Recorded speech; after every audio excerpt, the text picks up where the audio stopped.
জুমার দিন আসরের পরে যদি আপনি এই দোয়াটি পড়েন তাহলে আপনি আল্লাহর কাছে যা চাবেন আল্লাহ পাক রব্বুল আলামিন আপনাকে তাই দিবে। কারণ জুমার দিন আসরের পরে আল্লাহর কাছে দোয়া করলে দোয়া কবুল হয়। হাদিস শরীফের মধ্যে আছে, সুনানে আবু দাউদের 1048 নম্বর হাদিস।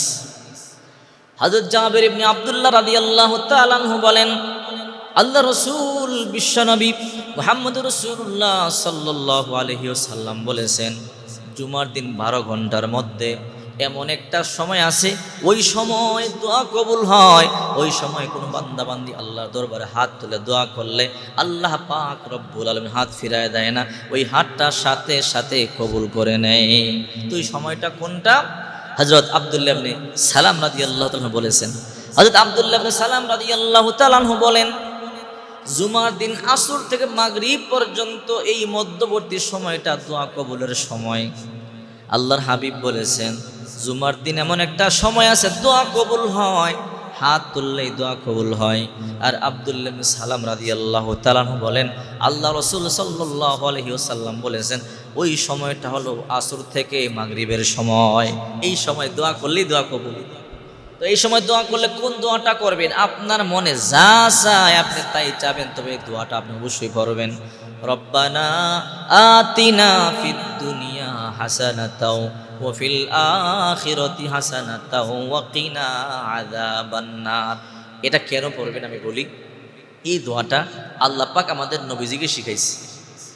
কারণ আমরা যখন দোয়া করতে যাই অনেক সময় অনেক কিছুই ভুলে যাই, মনে মনে চিন্তা করে আল্লাহর কাছে এটা চাবো ওটা চাবো ওটা চাবো, কিন্তু গেলে সবগুলো মনে থাকে না। একটা চাইলে আর একটা চাইতে মনে থাকে না। আল্লাহ তাআলা বলে, হে আমার বান্দা বান্দিরা, যদি তোমরা এই দোয়া পড়ো তোমাদের যা লাগবে আমি তো জানি, আমি সব চাহিদা পূরণ করে দেব।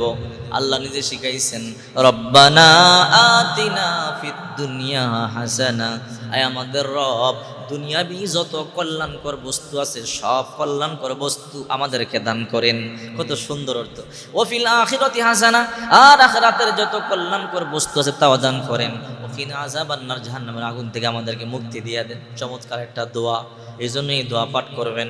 আব্দুল্লাহ ইবনে সালাম কিন্তু সাধারণ মানুষ নয়, যখন মুসলমান হয় না ইহুদিদের নেতা ছিল, ইহুদিদের আলেম ছিল, তাওরাতের বড় পণ্ডিত ছিল। আব্দুল্লাহ ইবনে সালাম রাদিয়াল্লাহু তাআলা আনহু আল্লাহর হাবিব সাল্লাল্লাহু আলাইহি ওয়াসাল্লামকে 4টা প্রশ্ন করেছিল, কোন কোন বর্ণনায় 3টা প্রশ্ন করেছিল। ও নবী মুহাম্মদ, আমি আব্দুল্লাহ ইবনে সালাম ইহুদিদের নেতা, 3টা প্রশ্ন করব, জবাব দিতে পারলে কালিমা পড়ব, মুসলমান হব। আল্লাহর পয়গম্বর বললেন 3টা প্রশ্ন করো। আব্দুল্লাহ ইবনে সালাম বলে, উত্তরগুলো কিন্তু আসমানি কিতাব থেকে দেওয়া লাগবে, বানিয়ে বানিয়ে দিলে হবে না। আল্লাহর নবী বললেন, অবশ্যই দেব, প্রশ্ন করো। 1 নম্বর প্রশ্ন, কিয়ামতের সর্বপ্রথম আলামত কোনটা?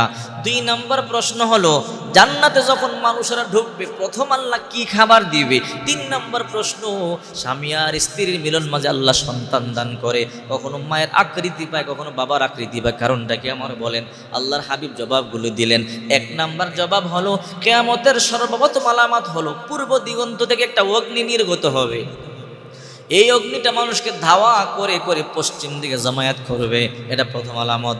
এবার 2 নম্বর জবাব হলো, জান্নাতে যখন আমরা প্রবেশ করব আল্লাহ পাক রব্বুল আলামিন মাছের কলিজা বোনা দিয়ে আমাদের আপ্যায়ন করবেন, রুটি দিবেন।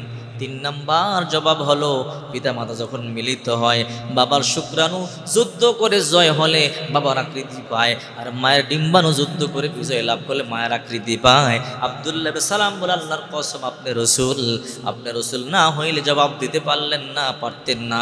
সবার সামনে এই মুহূর্তে কালিমা পড়ে আমি মুসলমান হয়ে গেলাম, লা ইলাহা ইল্লাল্লাহু মুহাম্মাদুর রাসূলুল্লাহ সাল্লাল্লাহু আলাইহি ওয়াসাল্লাম।